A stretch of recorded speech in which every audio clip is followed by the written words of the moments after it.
बिस्मिल्लाहिर्रहमानिर्रहीम। अस्सलाम वालेकुम। जो DGISPR ने कल प्रेस कॉन्फ्रेंस की उसके रद्द-ए-अमल में तहरीक इंसाफ ने प्रेस कॉन्फ्रेंस तो नहीं की, ज़ाहिर है अडयाला के बाहर मसरूफियात की वजह से, लेकिन क्योंकि अडयाला के बाहर से एक अलीमा खानम साहबा का बयान आया या सलमान अकरम राजा साहब का बयान आया, लेकिन अब सुहेल आफरीदी साहब ने तफसीली रद्द-ए-अमल दे दिया है और साथ ही ट्वीट में, और तहरीक इंसाफ ने भी एक अपना अलामिया जारी किया है रद्द-ए-अमल में। लेकिन प्रेस कॉन्फ्रेंस देखते हैं कि आज अब होती है या नहीं होती। कुछ और इस हवाले से कुछ डेवलपमेंट्स भी हैं, ट्वीट्स भी हैं, वो भी आपके सामने रखूंगा।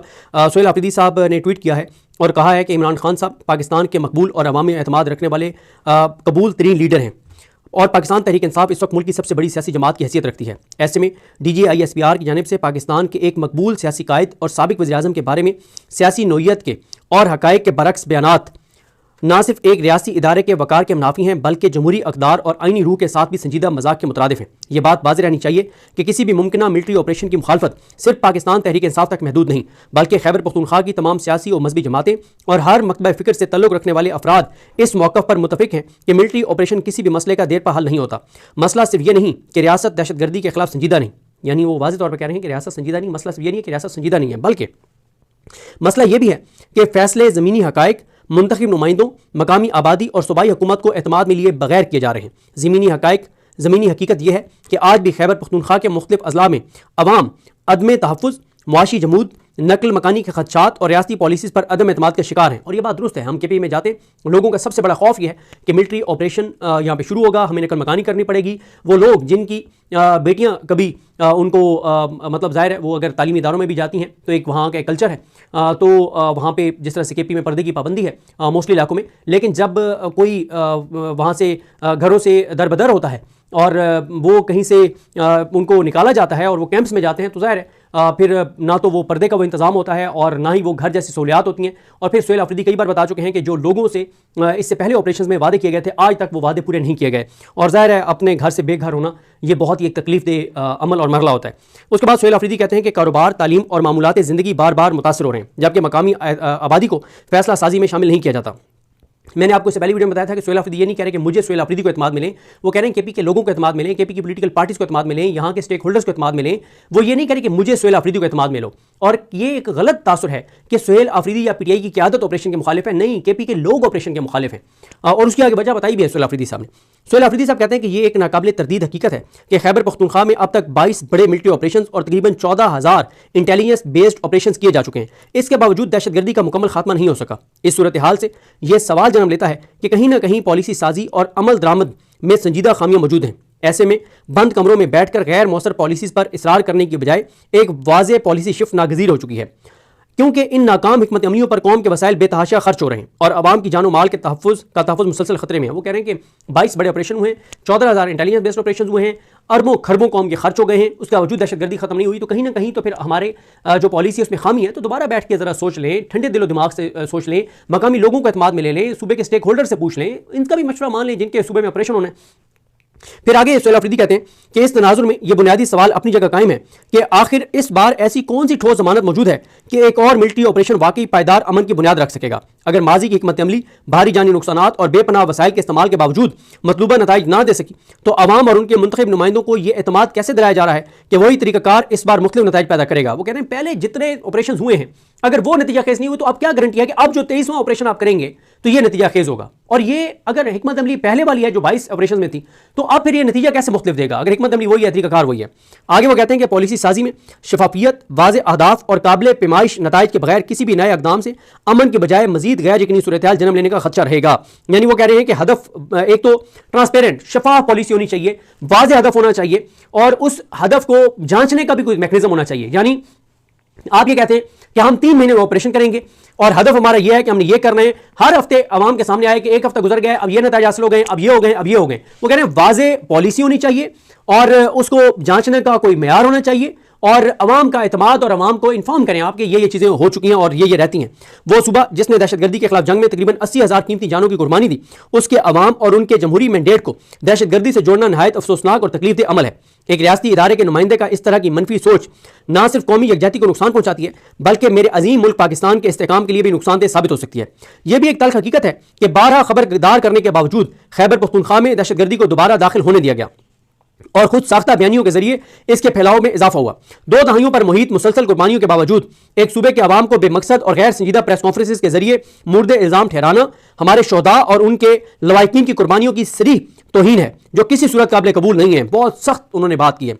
वो क्या कहते हैं कि 80,000 हमने जाने दी हैं, 2 दहाइयों पर मुहित मुसलसल कुर्बानी हम दे रहे हैं, उसके बावजूद एक सूबे के अवाम को बेमकसद एक ऐसी प्रेस कॉन्फ्रेंस जिसका कोई मकसद नहीं था और गैर संजीदा जो प्रेस कॉन्फ्रेंस थी उसके जरिए इल्जाम देना हमारे शोधा, केपी के शोधा, उनके लवाकिन की कुर्बानियों की सरीह तौहीन है, जो किसी सूरत काबिल कबूल नहीं है। पाकिस्तान तहरीक इंसाफ ने भी इस जंग में भारी कीमत अदा की है। पार्टी के अहदेदारान, मुंतखब नुमाइंदगान और वज़रा दहशतगर्दी का निशाना बने।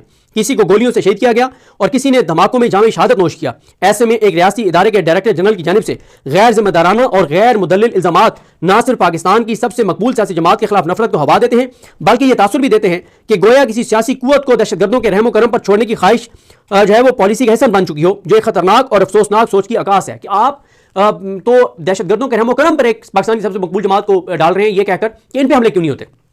आखिर में वो कहते हैं कि दहशतगर्दी और बदअमनी के मसले का देर पा हल निकालना है तो प्रेस कॉन्फ्रेंसेस और यकतरफा फैसलों की बजाय खैबर पख्तूनख्वा असम्बली में तमाम सियासी और मजहबी जमातों और हर मकतबा फिक्र से तल्लुक रखने वाले अफराद पर मुश्तमिल कौमी जिरगे के मुतफिका अलामिया पर अमल होने दिया जाए। यह भी लाजमी है कि मुस्तकबिल में फैसले बंद कमरों और फर्द वाहिद की ख्वाहिशात की बजाय तमाम स्टेक होल्डर्स और अवाम के मुंतखब नुमाइंदों की बनाई गई पॉलिसीज के तहत किए जाएं।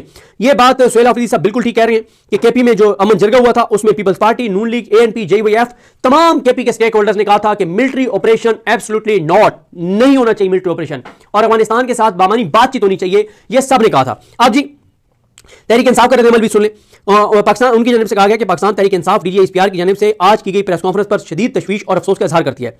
एक आईनी और जमहूरी रियासत में अस्करी तर्जमान की जानिब से एक मुंतखब सूबाई हुकूमत, एक बड़ी सियासी जमात और उसकी क़यादत को बराह सियासी तनकीद, तंज़िया जुमलों और इल्ज़ामात का निशाना बनाना इंतहाई अफसोसनाक है, जिससे न सिर्फ सियासी दर्जा हरारत में इजाफा होता है बल्कि रियासती निज़ाम के तवाज़ुन पर भी सवालात जन्म लेते हैं। ज़ाहिर है इमरान खान पाकिस्तान के लोगों ने 2 तिहाई अक्सरियत दी इमरान खान को 8 फरवरी को, अब तो 3/4 से मामला आगे पहुंच गया है। इमरान खान एक शख्स नहीं है, वो पाकिस्तान के लोगों का नुमाइंदा है जिसके पीछे पूरे पाकिस्तान के लोग, GB AJK के लोग खड़े। एक वाहिद पाकिस्तान की जमात है तहरीक इंसाफ, जो चारों सूबों में है, जो वफाक में है, जो AJK में है, जो GB में, बाकी कौन सी जमात है। उसके बाद तहरीक इंसाफ की जानिब से कहा गया कि सबसे पहले हकायक की दुरुस्तगी जरूरी है। प्रेस कॉन्फ्रेंस में यह तासुर दिया गया कि साबिक वज़ीर-ए-आज़म इमरान खान ने आर्मी चीफ जनरल रिटायर्ड कमर बाजवा को कौम का बाप करार दिया था, जो हकायक के बरक्स है। इस तरह की बात को इमरान खान से मंसूब करना हकायक को मस्क करने के मुतरादिफ है, जिसकी तहरीक इंसाफ तरदीद करती है। इसी तरह खैबर पख्तूनख्वा में किसी मुमकिन मिलिट्री ऑपरेशन की मुखालफत को दहशतगर्दों की हमायत के मुतरादिफ करार देना भी ज़मीनी हकायक के मुनाफी है। यह बात रिकॉर्ड का हिस्सा है कि 12 नवंबर 2025 को सूबाई हुकूमत के ज़ेर तमाम मुनक़िद होने वाले ग्रैंड अमन जिरगे में सूबे की तमाम सियासी जमातों, चाहे उनका तल्लुक हुकूमत से हो या अपोजिशन से, कबायली मिशरान, उलमा, वकला, सिविल सोसाइटी और मुख्तलिफ मकातब फ़िक्र के नुमाइंदों ने शिरकत की, जो कि पूरे KPK के अवाम की नुमाइंदगी करते हैं। सब ने मुतफ़िका तौर पर यह फैसला किया कि मिलिट्री ऑपरेशन किसी मसले का देर पा हल नहीं और देर पा अमन के लिए एक जामे मुतफ़िका और हमागीर कौमी पॉलिसी नागुज़ीर है। इस इज्तिमाई सूबाई मौक़िफ़ को महज एक जमात या हुकूमत से जोड़ना पूरे सूबे के अवाम के शऊर और कुर्बानियों के नुक्ता नज़र से गैर मुनासिब है।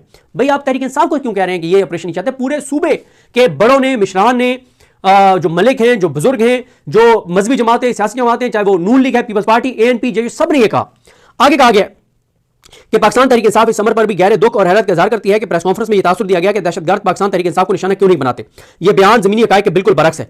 आज अलसुबह पाकिस्तान तहरीक इंसाफ के रहनुमा और साबिक तहसील नाज़िम फिदा मोहम्मद की गाड़ी को बम हमले का निशाना बनाएगा, जो अल्लाह के फजल से महफूज रहे। इससे कबल भी पाकिस्तान तहरीक इंसाफ के मुतअद्दिद कारकुनान और रहनुमाओं पर दहशतगर्द हमले होते रहे। ऐसे में इस नौइयत के सवालात उठाना शोधा, जख्मियों और मुतासर खानदानों के गम में इजाफे का बायस बन सकता है। यह भी एक नाकाबिल तरदीद हकीकत है कि खुद रियासती इदारों के मातहत महकमे मुतअद्दिद मौके पर इमरान खान और पाकिस्तान तहरीक इंसाफ की क़यादत के खिलाफ दहशतगर्दी के खदशात से मुतल्लिक थ्रेट अलर्ट जारी कर चुके हैं।